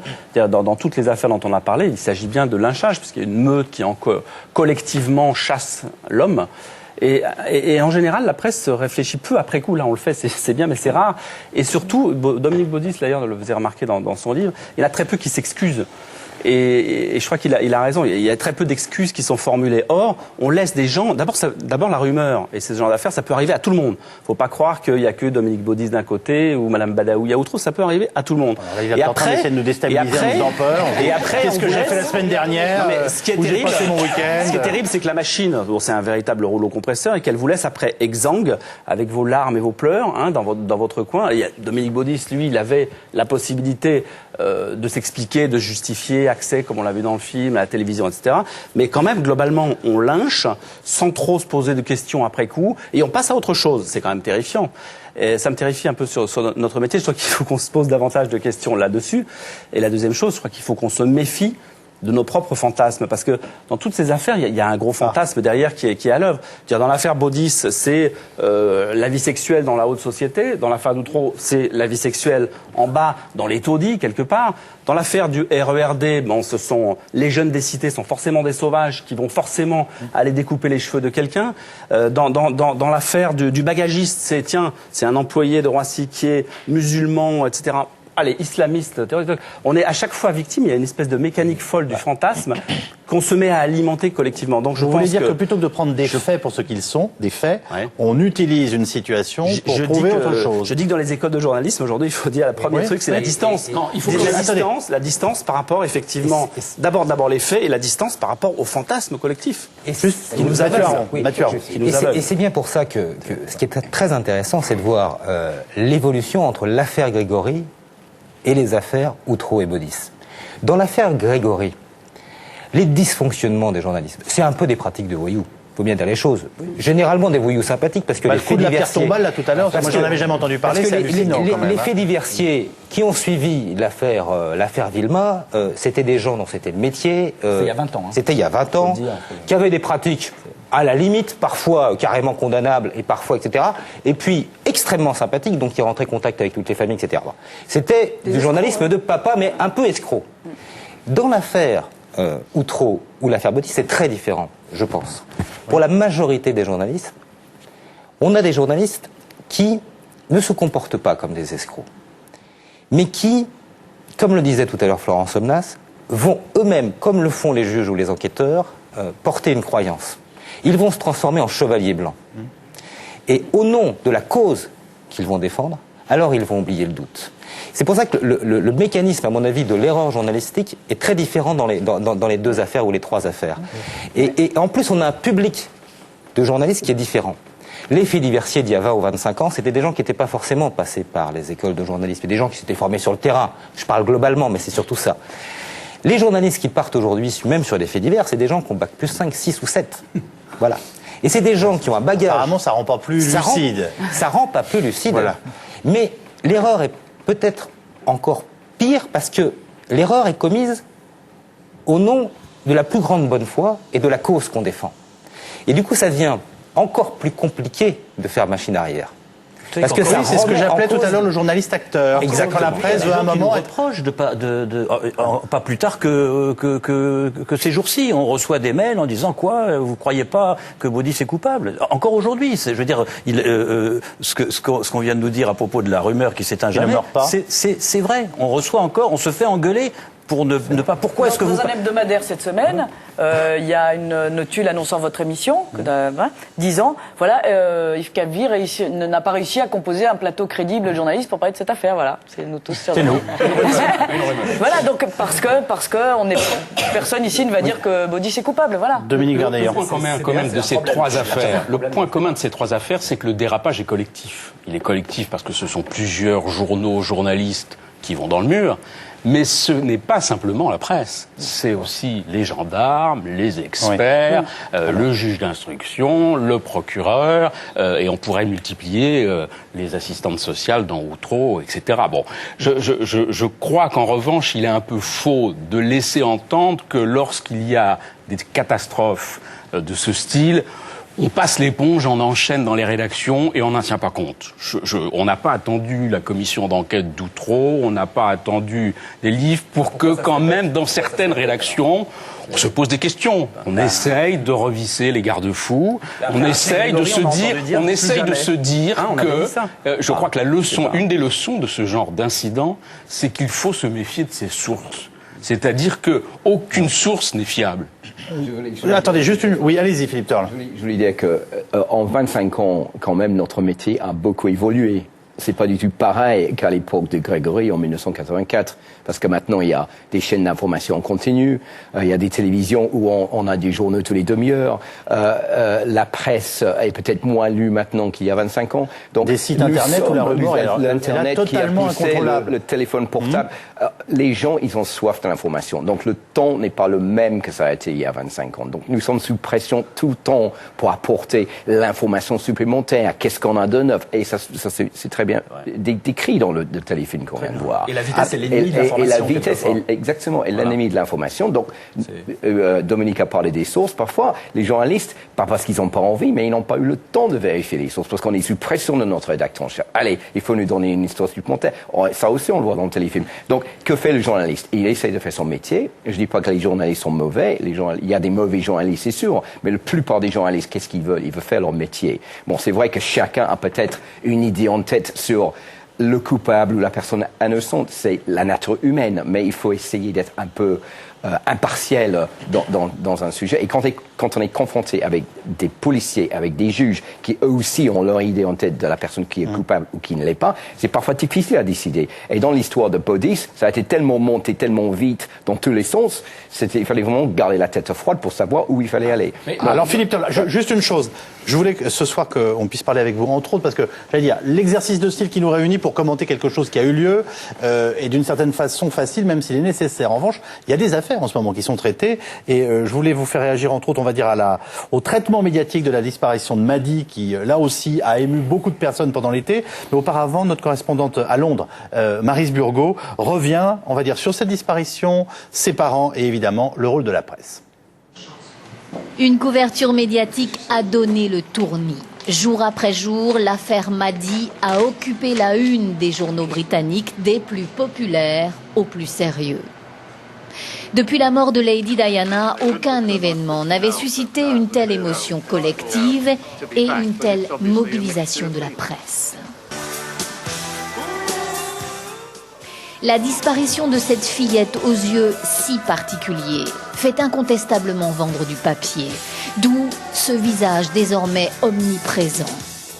Monuments, t-shirts, affiches, stades de football, sites internet, blogs en tout genre, mobilisation des stars internationales du jamais vu. La télévision, bien sûr, n'est pas en reste. Les médias audiovisuels ont dépêché au Portugal leurs envoyés spéciaux, leurs présentateurs vedettes, leurs chroniqueurs judiciaires. Les taux d'audience des chaînes sont en hausse. Ce journaliste chevronné travaille pour la chaîne d'information continue Sky News. Il aura passé des heures en direct de Praia da Luz à commenter ce feuilleton à rebondissement. Il explique pourquoi cette affaire suscite un tel intérêt. Madeleine est une fillette très jolie. Cela ne devrait rien changer, mais cela change quelque chose pourtant. Elle est blanche, elle vient de la classe moyenne. Cela interpelle nos téléspectateurs et nos lecteurs. Je pense aussi que les parents ont joué un rôle majeur dans cette médiatisation. Ils ont reconnu très tôt qu'ils avaient besoin de publicité. Ils se sont donc rendus disponibles pour la presse.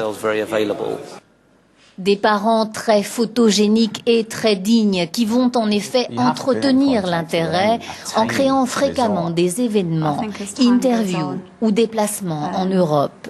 Le plus spectaculaire étant cet entretien avec le pape. Et évidemment, lorsque la police portugaise les désigne comme suspects, l'intérêt redouble. Une sorte de rivalité s'installe entre médias britanniques et portugais. De fausses informations en rumeurs les plus folles, le mystère s'épaissit et Madi reste introuvable. Alors moi j'ai l'impression qu'il y a beaucoup des indices que vous avez décrits à divers titres depuis le début de cette émission dans ce que vient de nous expliquer Maryse Burgot pour un certain nombre de choses. Comment ça se passe? Où en sont les médias britanniques et qu'est-ce qui s'est passé avec les médias portugais, Philippe? Alors, on a eu la semaine dernière l'histoire de cette photo qui a été prise au Maroc. Tout le monde pensait que c'était peut-être Madeleine McCann sur le dos d'un agriculteur, et c'est vrai que c'était pas vrai. Pour le moment, c'est toujours au point mort. On n'a pas de nouvelles de la petite fille. Alors, les parents ont fait comprendre dès le début de cette enquête, donc elle a disparu le 3 mai dernier, que le plus important pour eux, c'était de mobiliser les médias. Parce que qu'est-ce qui se passe dans tous les cas de figure quand on a ce genre de faits divers? Bon, déjà, c'est une question d'enfant. Donc c'est un sujet vendeur pour la presse. Un enfant qui disparaît en vacances, peut-être encore plus. Un enfant blanc comme elle est, encore plus. Donc ils ont dit, ok, qu'est-ce qu'on fait? On mobilise la presse le plus vite possible et il faut qu'on continue de mobiliser la presse parce que normalement, qu'est-ce qui se passe? Ça dure une semaine, 15 jours, 3 semaines, on la retrouve pas, ou on la retrouve, et c'est fini. Mais nous, ce qu'on veut, c'est que ça continue. Donc, ils ont été très efficaces, toute la famille s'est mobilisée, avec le frère de Jerry McCann, qui est militant auprès de Gordon Brown, le Premier ministre. Il y a un autre membre de la famille, un oncle, qui lui s'occupe de ramasser des fonds pour continuer l'enquête, pas pour payer les avocats, mais pour continuer à payer pour que l'enquête avance. Il y a Richard Branson, donc de Virgin, qui lui a donné 150 000 euros à la famille pour que l'enquête continue. Donc ils ont été extrêmement forts à mobiliser les médias, mobiliser la presse. Et je dirais que le meilleur coup qu'ils ont fait, c'était de mobiliser le journal The Sun. Parce que le Sun, c'est le journal le plus lu en Angleterre, en Grande-Bretagne, avec 3 500 000 lecteurs par jour à peu près. C'est quand même pas rien. 3 500 000 lecteurs. À peu près. Je le répète parce qu'on n'est plus habitué à ça. C'est quand même beaucoup. Bon, il y a le Sun à 3 500 000, le Daily Mail, voilà. Oui, pardon, le Daily Mail qui en a 2 500 000 et le Daily Mirror, qui est un journal de gauche, donc le contraire du Sun qui est à droite, qui est lu par à peu près 2 millions de lecteurs. Donc c'est des chiffres énormes par rapport à la presse en France. Le Sun, donc, sauf à un moment ou à un autre où il y avait une question sur l'ADN de la petite fille qui était trouvée dans la voiture, ils se sont posé la question, est-ce que c'est vraiment son ADN à elle ou pas? Finalement, il s'avérait que non. Donc le Sun est derrière la famille et pour le moment, ça roule. Il y a des affiches partout, il y a souvent des annonces à la radio, il y a des images. Donc ça continue d'être entretenu. Oui, je dirais pas tous les jours, mais plusieurs fois par semaine, on en parle. Quel est le rapport de la presse britannique, on va dire, à la vérité, puisque c'est finalement ce qui nous réunit aussi, nous, ce soir, et en particulier de cette fameuse presse qu'on appelle la presse tabloïde ou la presse populaire. J'allais dire, quelles sont les limites ou pas? Et je vais vous dire, est-ce qu'on peut écrire n'importe quoi? A priori, non, on ne peut pas. Il y a je dis a priori parce que il y a ce qui s'appelle apparemment tout nous prouve le contraire. Press Complaints Commission, donc c'est une commission pour les plaintes contre la presse qui a 16 membres, dont la moitié est des anciens rédacteurs en chef de journaux. Donc quand les gens portent plainte, puisque c'est des anciens journalistes ou des rédacteurs en chef, parfois ça passe pas, mais 9 fois sur 10, ça ne marche que pour les plaintes contre la famille royale. Pour les autres, c'est très très long et parfois ça n'arrive à rien. Et d'ailleurs, le Press Complaints Commission a été très très critiqué par le milieu parce que les gens qui sont photographiés dans la salle de bain à leur insu, qui normalement interdit selon leurs règles à eux, finalement ça mène pas à grand chose si on porte plainte. Donc il n'y a pas beaucoup de limites. La presse est beaucoup plus libre de photographier, de décrire ce qu'ils veulent sur des gens. C'est aux gens de prouver après que c'était pas vrai.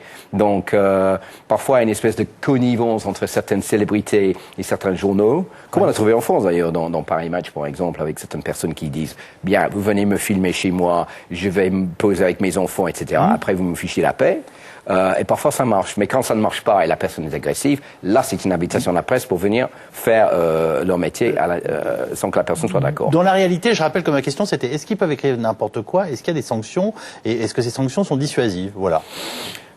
Ils peuvent écrire à peu près ce qu'ils veulent parce qu'il y a de freedom of expression, liberté d'expression. Oui. Quand il y a un procès et le journal perd, le journal doit écrire un rectificatif en disant on a eu tort, il fallait pas qu'on dise une telle chose, mais non, qu'est-ce qui se passe? Le journal met ça sur la page 40, on tourne de publicité, donc on voit rien. Est-ce que le fait que les parents de Madi aient eu autant de proximité avec la presse, et en plus, et assumé de demander ce soutien médiatique, ça leur est retombé dessus? C'est-à-dire qu'à partir du moment où on se prononce sur l'éventuelle culpabilité des parents, même si ça se passe au Portugal, est-ce que cet effet a eu lieu?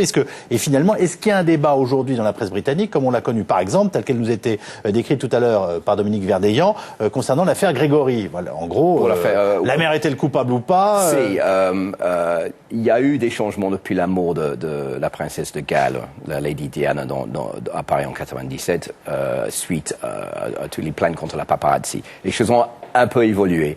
En ce qui concerne l'histoire de Maddie McCann, c'est très dangereux comme jeu de jouer avec la presse en Grande-Bretagne. Ça peut très bien marcher, mais ça peut tout d'un coup tourner au vinaigre s'il y a un élément, un angle supplémentaire qui arrive, dont on ne maîtrise pas la situation, et qui peut éventuellement vendre plus de journaux. Donc on a eu un moment quand on pensait que peut-être la mère pourrait être coupable, même les deux. Est-ce qu'elle a tué accidentellement sa fille? Est-ce que les deux ont essayé de cacher le corps?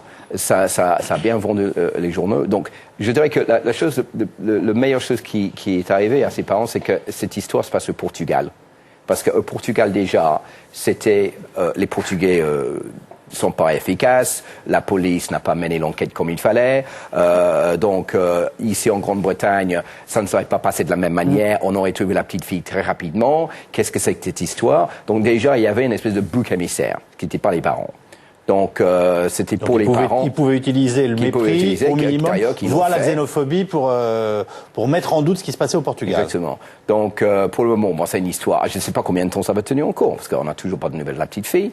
Les gens vont finir par s'enlacer, mais je dirais que depuis le mois de mai, on est déjà en septembre, fin septembre. C'est quelque chose qui fait toujours régulièrement la une de la presse, et de la télévision et de la radio. À la lumière de ce qu'on vient de dire sur Madi et de ce que vous nous expliquez tout à l'heure concernant l'affaire Grégory Louis-Marie Auro, est-ce que vous pensez, alors là, hors cadre politique ou affaire à scandale type notable, est-ce que vous pensez qu'aujourd'hui la presse française peut vivre un affrontement entre du type la mère est coupable ou la mère n'est pas coupable, c'est impossible? Est-ce que ça peut encore avoir lieu, ça, d'après vous? Je pense moins que je crois que les jeux sont plus distribués de cette façon-là. D'autant que il y a pas un enjeu commercial autour d'un clan. Moi, il faut dans ce cas-là être leader, essayer d'être leader dans le camp de si elle est coupable, j'apporte des éléments. Et j'étais très très frappé par ce que vous disiez tout à l'heure à propos de la ligne rouge. Une fois qu'elle est franchie, on court après, on en rajoute. C'est la course en avant. Même si on s'aperçoit qu'on se trompe ou qu'on a des doutes, on continue parce qu'on peut plus reculer. Et je crois pas que dans la presse actuellement on soit dans cette logique-là. En revanche, je crois pas une seconde que les leçons de l'affaire de Toulouse, par exemple, soient suffisantes pour nous prémunir d'un autre désastre du même genre. Je crois que si on remet les mêmes ingrédients dans la même marmite, on aura la même mauvaise soupe. Qu'est-ce que vous en pensez, vous qui êtes... Alors, Marie Auro, par définition, est plus dans une situation, on va dire, d'observation dans son journal. Vous nous avez rappelé tout à l'heure, et je crois que c'est une des choses importantes, qu'il y a aussi, c'est le cas pour Dominique Verdeillan, c'est le cas pour vous, Mathieu Aron, c'était le cas pour vous quand vous travailliez dans un journal de presse quotidienne. C'est tous les jours, il faut sortir des papiers, il faut donner des infos, c'est-à-dire tout simplement une rythmique de l'information, par exemple de la quotidienneté, et Philippe Toll nous l'a dit aussi, maintenant on a des télévisions d'information en continu, des radios d'information en continu, tout le temps il faut fournir. Donc la question c'est à quel moment il est possible de dire à son rédacteur en chef ou dire non, là j'ai rien à dire ou je ne peux pas.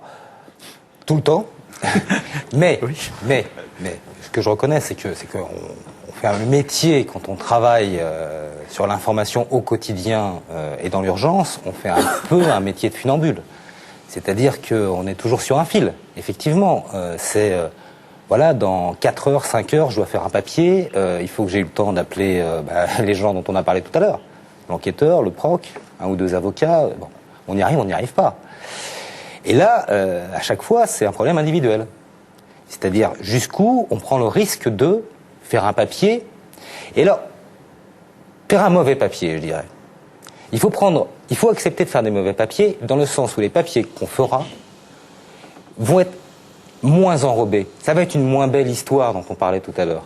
Il faut accepter de mettre... Qu'est-ce que vous appelez un mauvais papier? Je vais vous expliquer. Un papier chiant où il se passe pas grand-chose? Je vais vous expliquer. Parce qu'en effet, moi, à ce moment-là, je change de radio. Je vais vous expliquer. Non, mais on est là-dedans, là. Ouais, je vais vous expliquer.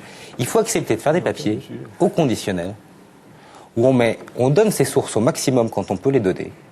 Ce qui permet de dire, voilà, c'est selon le procureur de la République, selon le service d'enquête. Il faut accepter de présenter une histoire dont on n'a pas... C'est vrai. Si on dit que c'est selon le procureur de la République, les gens entendent c'est vrai. C'est ça le problème. Il faut accepter de présenter une histoire en mettant des doutes dedans. Et ça sera la seule façon d'éviter un nouvel accident industriel, même si je crois fondamentalement que ce nouvel accident industriel peut arriver demain. Mais quand même, on peut se séparer là, et se dire, bon, ça va recommencer demain, ok, on prend les mêmes ingrédients, donc c'est automatique, on aura discuté 1h30, et puis on repart chez nous, parfait. Bon, c'est la question que je vous pose. C'est la première possibilité. La deuxième possibilité, c'est de se dire, quand même, qu'est-ce qu'on essaye de faire pour que ça recommence pas, ou au moins que ça recommence moins souvent. Et moi, je crois que quand même, les journalistes peuvent avoir une forme de devoir de vigilance. Vigilance, effectivement, par rapport à leurs convictions, vigilance par rapport à leurs sources, vigilance par rapport à toutes les pressions. Et ça s'exerce comment? Ça s'exerce en se disant que son papier, c'est d'abord un exercice personnel, que sa responsabilité journalistique, elle est individuelle. C'est pas le rédacteur en chef qui va aller au tribunal si on est poursuivi en diffamation. C'est le journaliste qui aura écrit. Et ce journaliste-là, il faut qu'à un moment donné, il ait le courage de dire, voilà, je vous présente cette version, j'y mets le maximum de conditionnels, et c'est ce que je peux vous dire à ce moment-là. Dominique Verdeillan, pensez-vous que les choses évoluent dans ce sens, à la lumière de l'ensemble des affaires que vous avez couvertes? Oui, vous avez le droit de ne pas faire une réponse mesurée. Non, pas du tout. D'une part, effectivement, il y a l'urgence, parce qu'il faut aller très vite. Et malheureusement, nous devons recouper nos informations, et nous avons encore, puisqu'on est quand même dans un domaine très judiciaire, vous avez encore des magistrats que vous appelez pour vérifier une information, ils vous donnent même pas l'heure. Bon, donc comment, à ce moment-là, aller plus loin dans la livraison la plus honnête possible, la plus sourcée possible de l'information que vous avez. Donc c'est vrai que le journaliste, ça doit être avant tout, c'est facile à dire, hein, un pouvoir de dire non. De dire non, je ne suis pas prêt, non, j'ai pas l'info. Et alors c'est un combat, vous le savez aussi bien que moi, avec les rédactions en chef, avec la direction, de dire non, moi je le veux pas, attendons demain.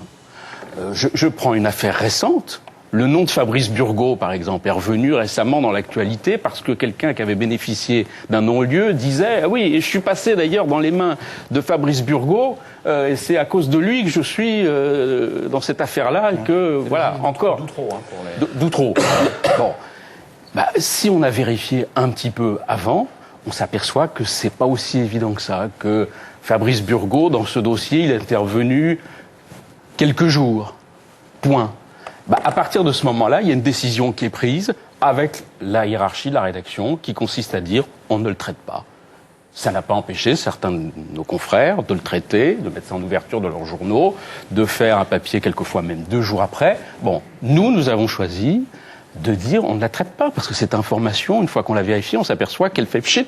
Il y a une chose à dire aussi, c'est que souvent on est confronté aux gens qui nous voient journalistes comme quelqu'un qui va leur apporter la célébrité.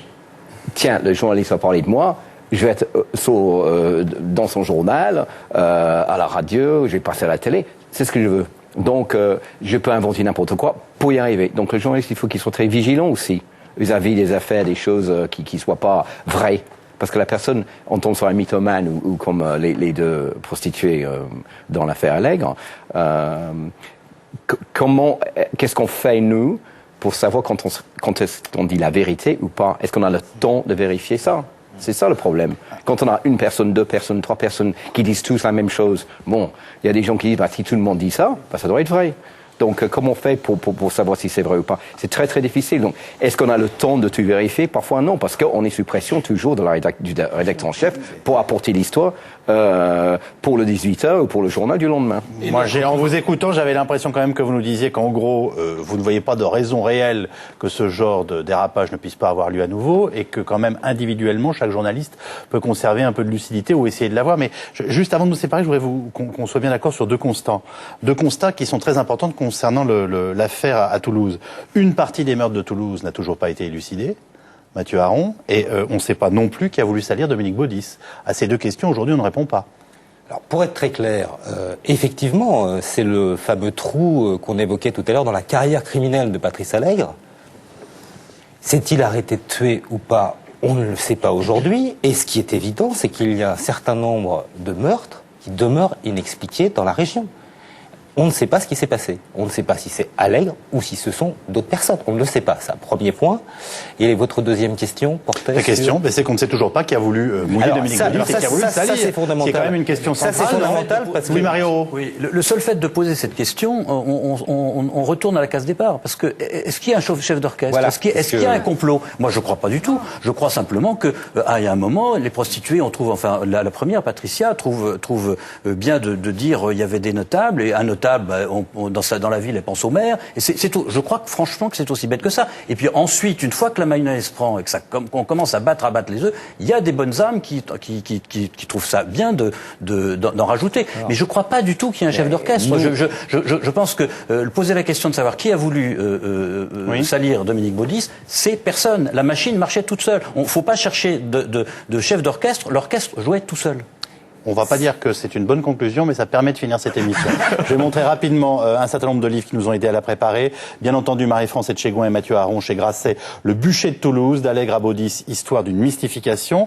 Florence Aubenas, La méprise, l'affaire d'Outreau aux éditions du Seuil. Frédéric Ploquin, Ils se sont fait la belle aux éditions Fayard, Parrains et Caïds. Gérald Bronner, L'Empire des croyances dans la collection Sociologie aux presses universitaires de France. Et toujours Gérald Bronner, Vie et mort des croyances collectives, collection Société et pensée aux éditions Hermann. Merci infiniment de votre participation à cette émission. Merci aussi à Gilles Bornstein qui l'a préparé avec Aude Rossigneux et Lorraine Servant, et à Tristan Carnet qui vient de la réaliser. Bonne fin de soirée. Merci.